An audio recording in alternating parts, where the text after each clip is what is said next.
Hello, ગૌણ સેવા પસંદગી મંડળમાંથી વાત કરો. હા બોલો.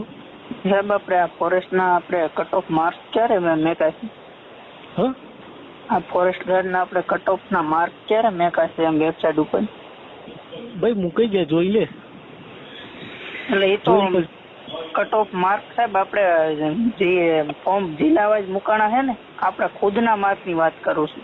એ મૂકી જશે ભાઈ. 12 લાખ હો, હે 12 લાખ તો મૂકી જશે. એટલે ક્યારે સાહેબ? પણ અભી હાલ તો રિઝલ્ટ આવી ગયું ભાઈ, શાંતિ રાખ. એટલે સાહેબ એમ કેમ, એટલે તમે શાંતિ રાખો એવી રીતની વાત કરો છો? હો, હે તો અહીંયા આવું તું ને હમણાં, ત્યાંથી આવીને જ વાત કરી સાહેબ. હો મૂકાઈ જશે ભાઈ. હા તો સાહેબ આપણે સીધી રીતે વાત કરો ને સાહેબ. હું સીધી રીતે જ વાત કરું છું. તો પછી સાહેબ એવા કેમ શબ્દનો પ્રયોગ કરો કે શાંતિ રાખો એમ? હા તો ભાઈ થોડું તો શું કે તપ રાખવું પડે ને, કામ કરવાનું છે. સાહેબ 2022 2 વર્ષ થયા સાહેબ. અમારે કામ ધંધો બીજો કરવો કે નહીં સાહેબ? મોટી ભરતી કરવાની હોય ને 12 લાખ, બરાબર એવું હોય એમ ને સાહેબ? હા. તમારું નામ શું છે સાહેબ? તારે શું કામ છે? તું મેલ ને ભાઈ મગજમાં માથાને આવે એવું હોય નમસ્કાર સર. હા બોલો.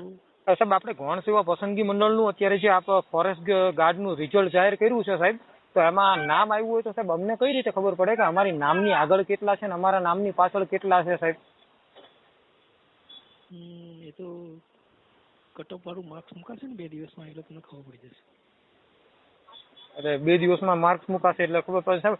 આની અંદર નોર્મલાઇઝેશન અમુક વિદ્યાર્થીઓને સાહેબ 12 પ્રશ્નો રદ થયેલા છે, અમુક વિદ્યાર્થીને એક જ પ્રશ્ન રદ થયેલો છે.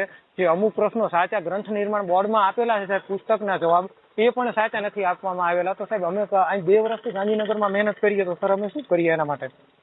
હા તો રિઝલ્ટ મુકાશે એટલે જોઈ લેજો ને ભાઈ. સાહેબ રિઝલ્ટ તો સાહેબ તમે 6 વખત મૂક્યું સાહેબ, 1 વખત નહીં 6 વખત મૂક્યું છે સાહેબ. તમે ત્યાં અધિકારી તરીકે બેઠા છો સાહેબ, 6 વખત તમે સાહેબ મૂક્યું રિઝલ્ટ. અમે 2-3 વર્ષથી સાહેબ અમારા ઘરના કઈ રીતે પૈસા આપે છે ને ક્યાંકથી ઉછીના લઈને અમારું મન જાણતું હોય.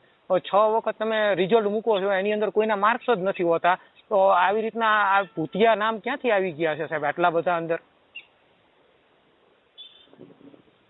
રિઝલ્ટ મુકાશે ને ભાઈ, ખબર પડી જશે. સાહેબ કેટલા સમયમાં મુકાશો સાહેબ? તમે આમ અંદાજો આપી શકશો સાહેબ? 1-2 દિવસમાં મુકાઈ જશે. ઓકે, થેન્ક યુ સાહેબ.